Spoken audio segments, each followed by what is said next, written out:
আসসালামু আলাইকুম ভাইজান, আমার একটু সহজ থেকে আপনারা করবেন।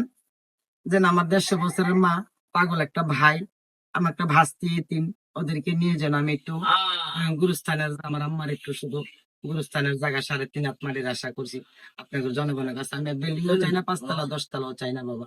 আমি পড়ার জায়গায় আছি, আমার জন্মস্থান বাড়ি ঝাড়ডাঙ্গা। আমি খুব দুঃখে কষ্টের মধ্যে আছি।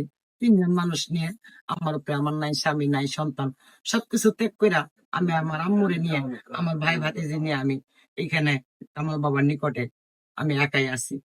এই এতিম গুলা নিয়ে আপনারা সবাই মিলে আমাকে একটু সাপোর্ট করবেন, আমার একটু সাবস্ক্রাইব করবেন, লাইক করবেন, শেয়ার করবেন, যেন আমি একটু আমার মা ভাইয়ের জন্য 3.5 টাকা রাখিতে আমি জনগণের কাছে করছি এবং দেশের সরকারের কাছে আমার আবেদন। তো নুরেনা পাগলি অত্যন্ত ভালো কথা বলেছেন যে তার জায়গা নেই, জমি নেই, তার 150 বছর মাকে নিয়ে তিনি অত্যন্ত দুঃখে কাটাচ্ছেন। আমরা যারা সাধারণ মানুষ আছি, দেখেন আমাদের চলতে কিন্তু আমরা ব্যবসা বাণিজ্য করি বা অনেক কিছু অনেকে করেন, চলতে কিন্তু অনেক কষ্ট হয়। কিন্তু তার কিন্তু স্বামী নেই, তার স্বামী নেই, সন্তান নেই, তার কিচ্ছু নেই।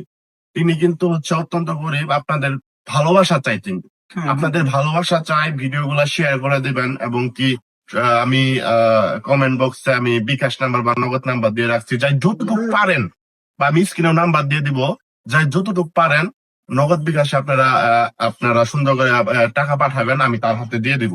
যদি আপনাদের অবিশ্বাস হয়, আমি তিনার মোবাইল নাম্বার কমেন্ট বক্সে দিয়ে দিব, যে টাকা পাঠাইছেন, ওনাকে ফোন দিয়ে জিগাবেন যে টাকা তিনি পাইছে কিনা।